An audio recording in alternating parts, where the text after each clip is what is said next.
Hello and welcome back to day 18 of the bulk series. And you're probably wondering, yo, what happened? Why have you been AFK for the last, I don't know, since April started? Great question. Really great question. This is why I selected you specifically as the viewer. I started feeling exhausted as heck. Didn't understand why.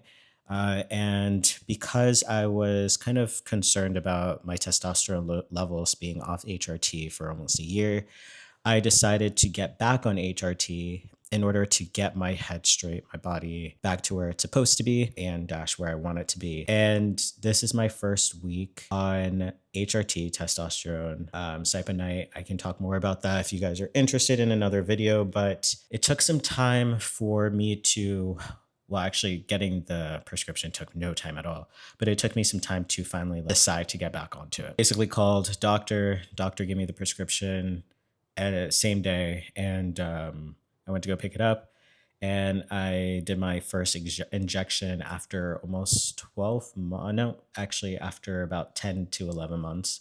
Next month, it would have been a whole year, but we have resumed what is necessary in order for me to meet my goals. My head was really, really foggy. Concentration was completely out of whack. My motivation was pretty strong, but my mood kept swinging all over the place.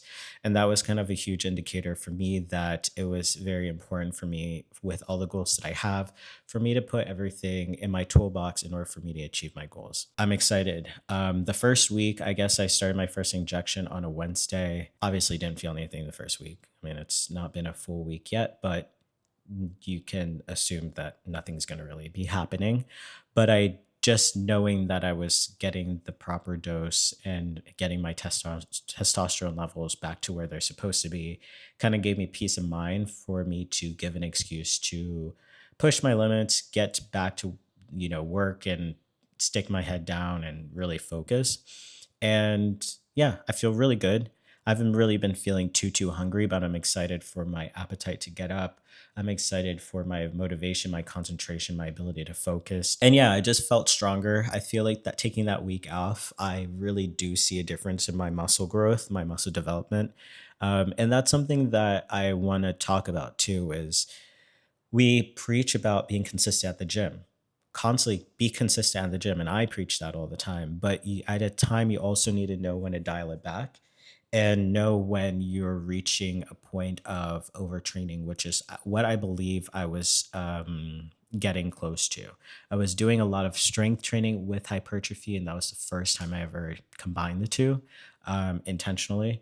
And I could tell my body was getting very fatigued. And I think that not having my meals properly planned and tracked made it more apparent that something needed to change here. And it can't be my training because that's my training is exactly where I want it to be.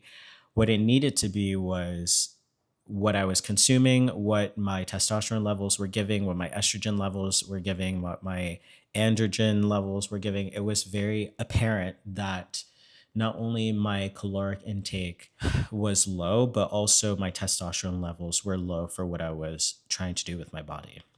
And at a time where I could get away with just doing strength training and eating a good amount during this bulk, and that was enough, switching to hypertrophy while strength training became very exhausting on my body.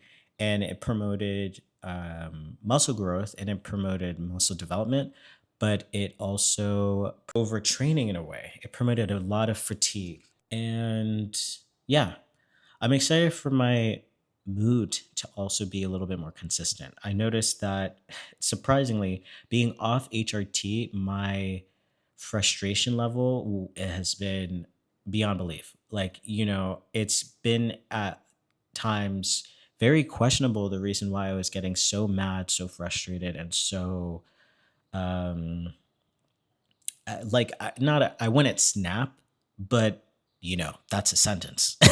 Like that, I feel like that's enough. Um, I'm really excited for a couple of different changes to appear over the next couple of days. One, my motivation and my ability to focus. one thing I noticed was the more I started doing, the less I was actually able to do them.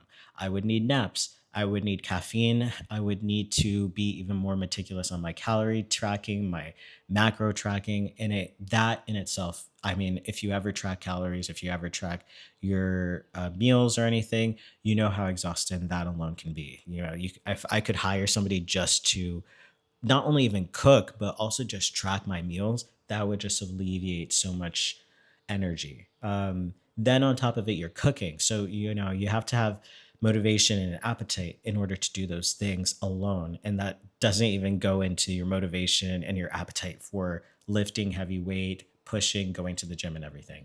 Now, don't get me wrong. I enjoy being at the gym. This is one of the reasons why this type of series is even existing in my life right now. I like cooking and I like going to the gym. What makes sense was bulking and reaching for hypertrophy training, with the goal in mind being one day maybe going to a natural bodybuilding show or competing competitively as an athlete. And more on that in a later video. But I am just really excited to see how my body and my mind change um, over this period of time. My plan is to be on HRT for the rest of my life now, because I need to be. And already with just knowing that I have my like hormones in my fridge and I'm able to inject every single week, that's enough peace of mind. Obviously, I'm also gonna do my injections. I already started Wednesday, but just knowing that I have it, that level of anxiety, which not it was not like something that was like debilitating. It was just something that was noticeable. So I guess all this to say is be mindful of where your head's at. Check in with yourself to see what are the things that you can change. And if you're noticing that there are things that you are constantly adapting to and constantly making changes to in order to get closer to your goal, but yet there's still like a nagging feeling, a piece of you that just feels like this is not all working seamlessly, go get your testosterone levels, your estrogen levels, go get your hormone levels checked, because you never know if there's something that's going on in your body that you're not aware of simply because you haven't done blood work. And I'm actually due for my blood work in about a month.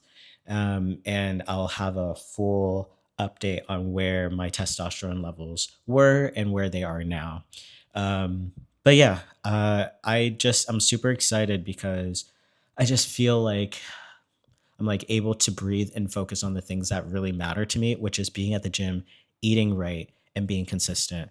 And just having this one thing off my back and not having to be worried about my testosterone levels anymore is just a relief. And I can just focus on the things that actually matter to me. But yeah, just take this as a sign to prioritize getting your blood work done. Not only for your hormone levels, but all other things. Try to figure out if you're noticing any kind of strange occurrence happening with your, I guess, motivation, your emotions, your mental state.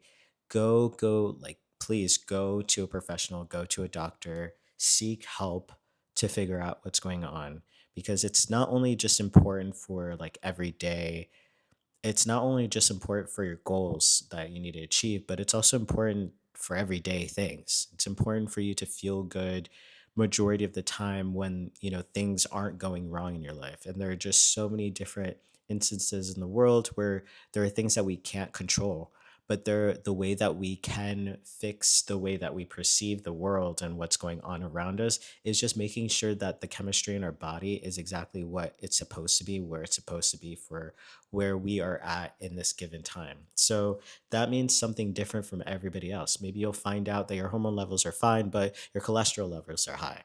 Maybe you'll find out that everything's good, but you're not actually supposed to be drinking milk. And so that's why you're not able to sleep. Just, it's so important that we don't just do things mindlessly, but that we also take a look under the hood. Like, imagine you're just every day starting your car, and you're not even aware that the check engine and light is on. Meanwhile, you just keep going and keep going. Yeah, if there's going to be a day when it's finally going to break down, and there would be a lot of days before then that you could have just been proactive rather than reactive.